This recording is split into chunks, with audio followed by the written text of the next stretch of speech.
Bueno, una de las cuestiones que habíamos estado conversando y que habíamos estado analizando era una forma de conectar los capacitores que le denominábamos conexión en serie, en donde los conectábamos uno a continuación del otro. Otra forma característica de conexión es la conexión en paralelo. ¿Qué significa en paralelo?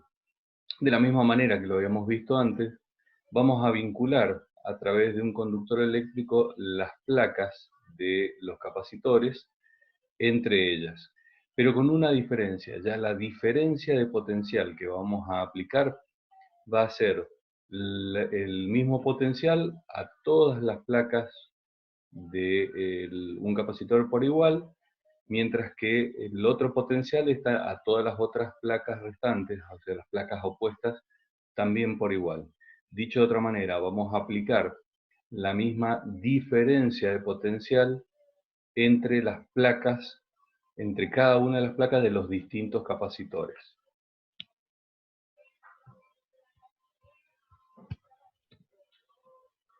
Eh, o sea que vamos a considerar que si bien esta diferencia de potencial es exactamente la misma, pero como no conocemos las capacitancias y sabemos que la capacitancia es la relación entre la diferencia de potencial entre las placas y las cargas en principio no podemos suponer que vayan a ser iguales como era en el caso anterior, sino que lo más probable es que las cargas sean diferentes. Entonces, con este concepto y siguiendo un poco el análisis que habíamos visto antes, la cantidad de cargas que vamos a obtener en cada uno de los capacitores fundamentalmente va a depender exclusivamente de su capacitancia. Sí podemos considerar que la carga total que vamos a obtener en el circuito es la sumatoria de las cargas individuales en el primero y en el segundo de los capacitores. Vinculando estas dos expresiones que tenemos acá y sacando la diferencia potencial, que es la misma en ambas, como factor común, nos queda que la carga total va a ser la suma de las capacitancias multiplicada por la diferencia de potencial. Operando matemáticamente, o sea, dividiendo la cantidad de cargas por la diferencia de potencial, nos queda la capacitancia total o equivalente de esta configuración o de esta forma.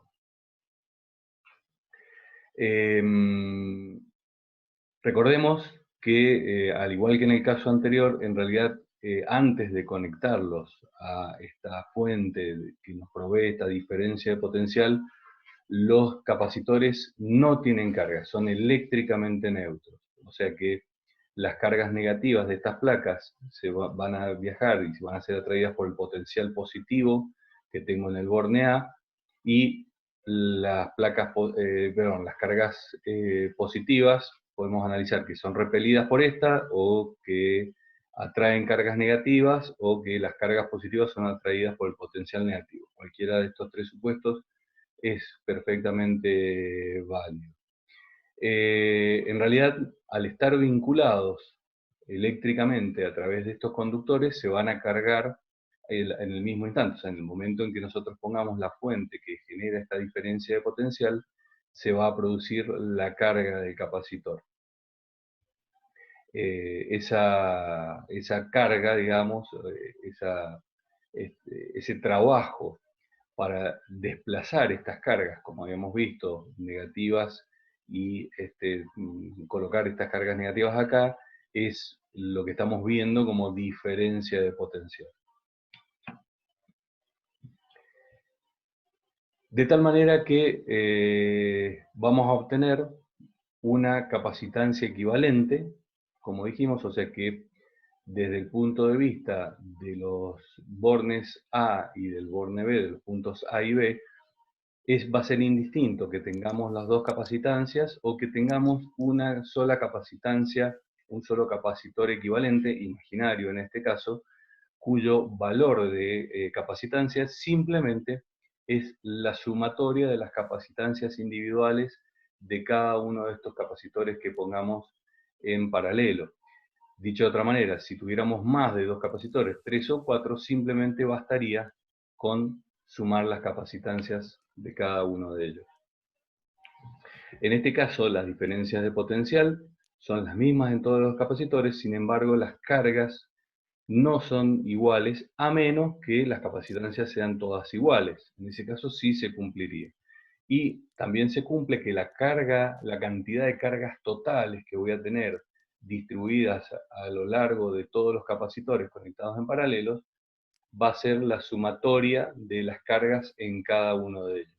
De manera análoga, aunque no es lo mismo que habíamos visto en la disposición en serie, en donde la carga en las placas era distinto y lo que sumábamos era la diferencia de potencial. ¿Para qué se utiliza esto? Y como vemos, o como podemos observar, siempre la capacitancia equivalente es mayor que cualquiera de las capacitancias individuales.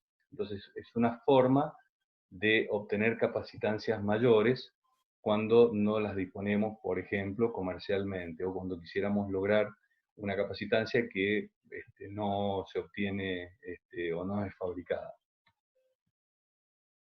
Vamos a ver un ejemplo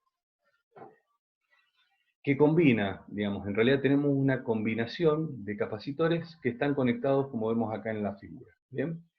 Entonces, lo primero que tenemos que ubicar es, ya que esta no es una configuración característica, pero sí podemos hacerlo por pasos. O sea, podemos ir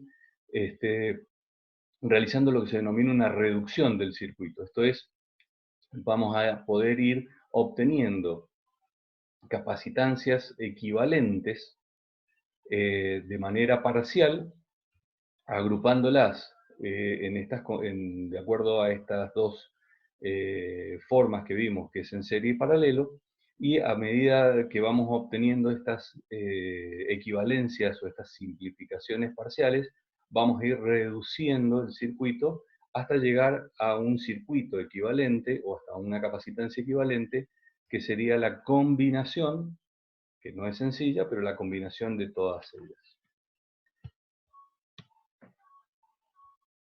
Entonces, lo primero que vamos a hacer es, observamos el circuito y vemos que en esta parte del circuito tenemos estas dos capacitancias que están una a continuación de la otra.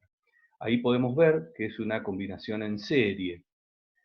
Aplicamos la ecuación que nos permite obtener la capacitancia en serie, que en realidad lo que obtenemos es la inversa, bien, o el complementario, a través de la suma de las inversas de las capacitancias, y simplemente una vez que obtenemos la suma, invertimos el valor obtenido y obtenemos la capacitancia equivalente. O sea que reemplazamos estos dos, el valor de estas dos capacitancias por un valor equivalente en el circuito. Con esa disposición, si ahora observamos el circuito, vemos que en esta porción estos tres capacitores están vinculados a través de conductores, o sea, tenemos una superficie equipotencial entre las placas de estos capacitores, y lo mismo sucede con las placas inferiores, o sea, están todos vinculados a través de un conductor, o sea que el potencial eléctrico en las placas inferiores es el mismo. Esto es lo que nos representa, nos caracteriza una combinación en paralelo. Entonces, sabemos que la capacitancia, en este caso la capacitancia equivalente de esta combinación, que serían los dos capacitores que tenemos, más la equivalente que habíamos obtenido anteriormente, sumamos las tres capacitancias y obtenemos la capacitancia equivalente y lo reemplazamos, digamos, circuitalmente, o sea, no es que cambiamos el capacitor, sino que lo que hacemos es simplemente tomamos el valor equivalente con ellas. Y finalmente nos queda una combinación de la capacitancia equivalente de todos los capacitores que teníamos arriba, más el capacitor que nos queda abajo, en una configuración en serie, y aplicando el mismo concepto llegamos al resultado final. O sea que obtenemos la capacitancia equivalente, que sería lo mismo que vería la fuente o el resto de la red que estuviera conectada entre el borne A y B. No distinguiría si tuviéramos la configuración inicial que es la que teníamos inicialmente, o si simplemente lo que hubiéramos hecho es colocar un capacitor con esta capacitancia. O sea que desde el punto de vista del análisis, desde los bornes A y B, es indistinto una forma sobre la otra. En el caso de, recordemos que para el caso de las capacitancias, cuando están en serie, la suma es o sea, la inversa de la capacitancia equivalente es la suma de las inversas, con lo cual una vez que obtengo el resultado de esta suma, lo tengo que invertir para obtener la capacitancia, y en el caso del paralelo, se suman simplemente, ¿bien? En donde acá las capacitancias se suman. Lo podemos ver quizás también desde otro punto de vista. Por ahí lo podemos analizar bajo el siguiente aspecto.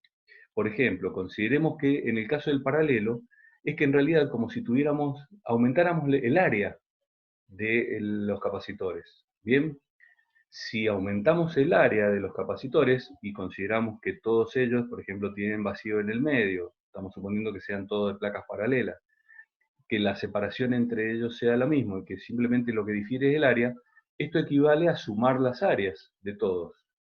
Si volvemos un poco para atrás, vemos que para los capacitores de placas paralelas, a ver si la tenemos la ecuación en algún punto, por acá la teníamos, en el capacitor de placas paralelas, fíjense que si yo sumo las áreas, aumento la capacitancia.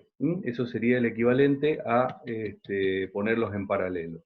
Mientras que cuando están en serie, en realidad, como todo esto es una superficie equipotencial, es como si yo aumentara el dieléctrico al doble de la distancia al ponerlos en serie. Entonces, si volvemos a la expresión esta que habíamos visto, que equivalía a la de un capacitor de placas paralelas, si yo duplico la distancia, reduzco la capacitancia exactamente a la mitad. En realidad, las combinaciones en serie o en paralelo no es que convenga una a otra, depende de qué es lo que queramos obtener.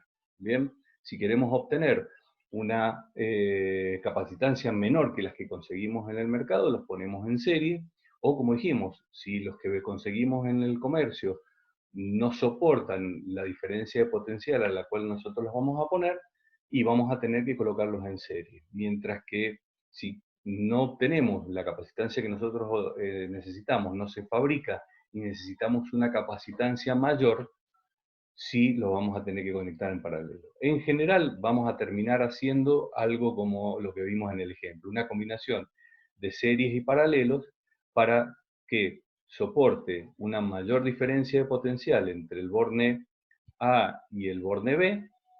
Entonces tendríamos que ponerlo en serie, pero como la capacitancia equivalente se reduce, entonces tendríamos que colocar una parte del circuito en paralelo para aumentar la capacitancia.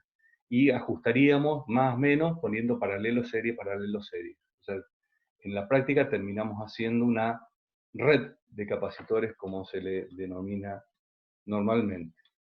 ¿Mm? Bien.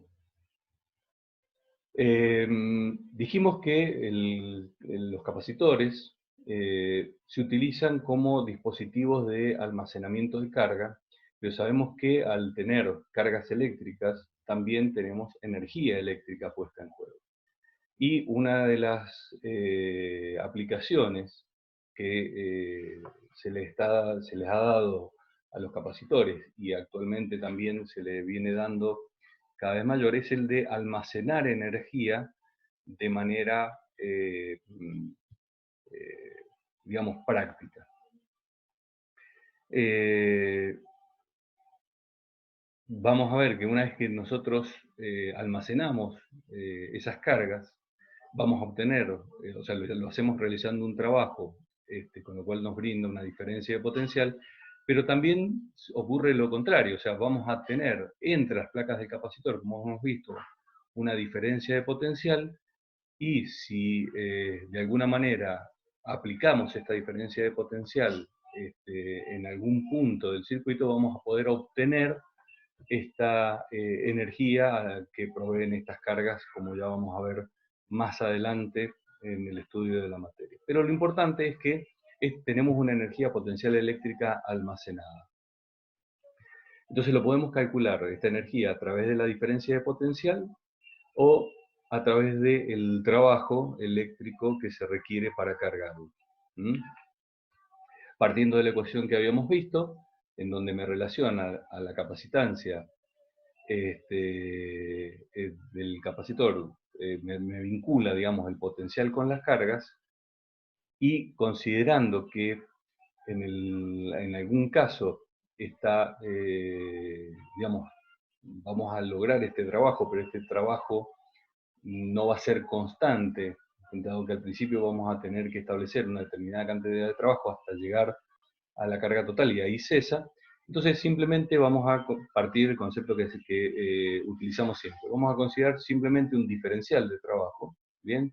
Que podría ser en una parte de todo este proceso, y teniendo en cuenta qué diferencia de potencial tenemos en ese momento, en ese instante de tiempo, y que la que se va a requerir para movilizar una determinada cantidad de cargas, podemos expresar el trabajo como la relación entre el diferencial de carga y la capacitancia respecto de la cantidad de carga que tengo, y la capacitancia respecto de la cantidad de carga adicional que que le voy a agregar a través de este trabajo que estoy realizando.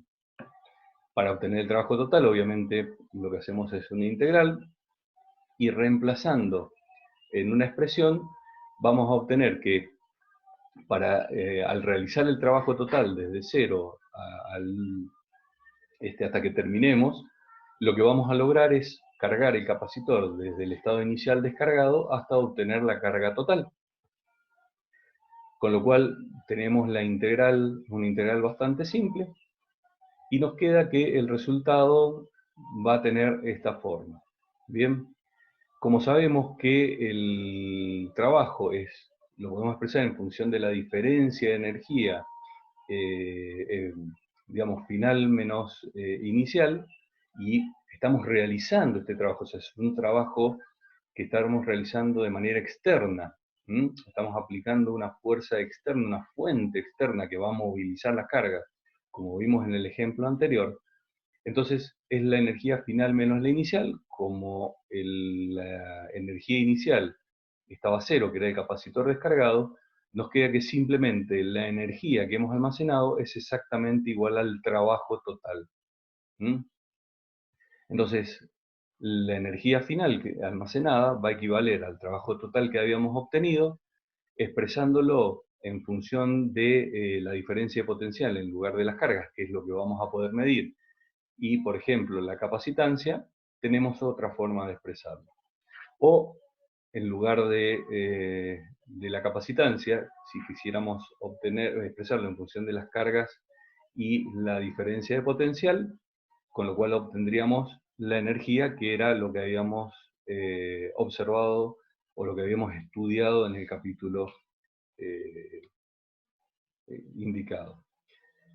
Bien, entonces, este trabajo, como dijimos, lo que hace es movilizar las cargas de una placa a la otra a través de esta fuente, que es una fuente externa, y por ello el trabajo, digamos, era realizado externamente, y lo calculábamos como la diferencia de energía final menos la inicial. Por otro lado, también podemos considerar que en lugar de la energía estar en las cargas que están en las placas del capacitor, podemos considerarla como si estuviera almacenada en el campo eléctrico. Recuerden que el campo eléctrico era digamos, era conceptual, era una forma de visualizar las fuerzas por unidad de carga. Bien, y estas fuerzas se manifestaban en función de la carga eléctrica que yo tenía. O sea, lo que tiene la energía básicamente son las cargas eléctricas. pero puedo asumir que el campo eléctrico es quien tiene la energía, es simplemente un ejercicio, digamos, mental, si quisiéramos. Entonces, dijimos que la energía del campo podríamos considerar que está en el campo eléctrico, y como vimos el campo eléctrico está distribuido a lo largo, a lo largo y a lo ancho entre las placas del capacitor, ocupando un determinado volumen dado por el área o la superficie de las placas y la separación que lo tengo. Entonces, otra forma de expresar la cantidad o la capacidad de almacenamiento de energía que tienen los capacitores es expresarlo en función de la densidad de energía. La densidad de energía es básicamente la cantidad de energía potencial eléctrica por unidad de volumen. Desde ese punto de vista, lo que tenemos es la densidad, o sea, la cantidad de energía total en función de la capacitancia y la diferencia de potencial que tengo, máxima, por ejemplo, que podría soportar ese capacitor, ya vamos a ver que esto depende del tipo de dieléctrico que tengamos, dividido el volumen dado por la superficie del capacitor y la separación entre las placas, que sería el volumen entre las placas del capacitor. Teniendo en cuenta que la capacitancia está, en el caso de un capacitor de placas paralelas, que es el más sencillo, o como vemos en algunas aproximaciones, como vimos en el capacitor de esferas concéntricas, podemos expresar a la capacitancia en función de la permitividad eléctrica del aislante que lo separa, la superficie de las placas y la distancia, y a la diferencia de potencial en función del campo eléctrico.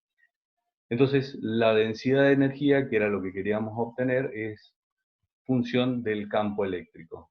Y tiene digamos, está afectado de la permitividad eléctrica del aislante o el dieléctrico que tengan en el medio.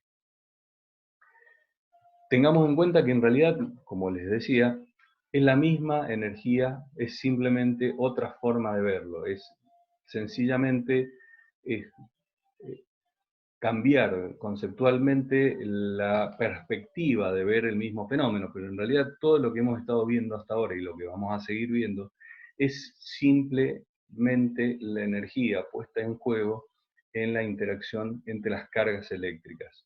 Hasta ahora hemos visto cargas que están estáticas, o sea, las estamos viendo en una situación de equilibrio, y más adelante vamos a ver qué pasa cuando se empiezan a mover. Pero todo esto se reduce siempre, en última instancia, a la energía puesta en juego en la interacción de las cargas eléctricas. O sea que cada vez que hablemos de energía, vamos a, independientemente de cómo la interpretemos, siempre estamos hablando de lo mismo. Vamos a ver un ejemplo de cómo podemos transferir esta energía y carga entre capacitores. Entonces, inicialmente vamos a considerar que tenemos dos capacitores que están conectados, en principio, perdón, no están conectados, sino que están separados unos de otros. Acá tenemos un dispositivo, una llave, un interruptor, que puede unir cuando está cerrado o separar el circuito, y que accionamos ambos lados, ambos conductores, en el mismo momento a través de una llave doble. Entonces, inicialmente cargamos este capacitor a través de una fuente externa conectada al mismo, hasta que logramos una diferencia de potencial de 120 volts. Bien, se obtienen estas cargas y en ese momento desconectamos la fuente. Entonces, lo que nos pide es determinar la cantidad de carga inicial que tenemos en C1, luego de este proceso, y cuál es la cantidad de energía. Si el capacitor C2 está descargado, ¿qué sucede una vez que cerramos el interruptor ese? O sea, hasta que vinculamos estos dos y los ponemos en una configuración en paralelo, como habíamos visto. Entonces, lo primero que vamos a utilizar las mismas ecuaciones que hemos visto anteriormente para la capacidad de carga, y esta nueva que hemos visto de la cantidad de energía. Por ahora, vamos a suponer que inicialmente esto está descargado, entonces simplemente tenemos toda la carga entre las placas de capacitor C1 con la diferencia de potencial inicial. Aplicamos la ecuación que hemos visto, calculamos la energía almacenada, aplicando, ya que conocemos la diferencia potencial y conocemos la cantidad de carga, de las tres expresiones utilizamos esta y obtenemos la energía total que queda almacenada entre las placas del capacitor que está cargado inicialmente. Posteriormente cerramos el circuito, o sea, si ustedes observan, el circuito pasa de estar separado, pasa a estar vinculado eléctricamente, como observamos acá, y se establece un movimiento de cargas, va a haber un traspaso de cargas a través del conductor hasta las placas del capacitor Q2, y como están en paralelo se obtiene una diferencia de potencial, pero esta diferencia de potencial es distinta de la que teníamos inicialmente, porque ya la cantidad de cargas que teníamos originalmente en este capacitor no es la misma, dado que parte de las cargas han sido trasladadas a el segundo capacitor, o sea, se ha realizado un trabajo en mover las cargas de un punto al otro. Como ambos capacitores en este caso están en paralelo, ambos capacitores tienen la misma diferencia de potencial, en este caso B, que insisto, no es la misma que teníamos anteriormente, y van a adquirir una determinada cantidad de carga, ya que sus capacitancias no varían.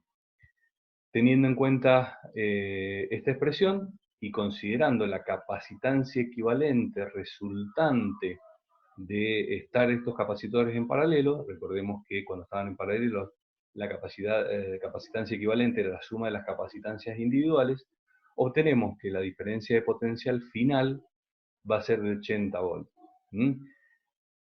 De esa manera, y aplicando las ecuaciones que vimos anteriormente, la cantidad de cargas en Q1 es de 640 microcoulomb y en Q2 queda de 320 microcoulomb, ya que las capacitancias, como vemos, son distintas.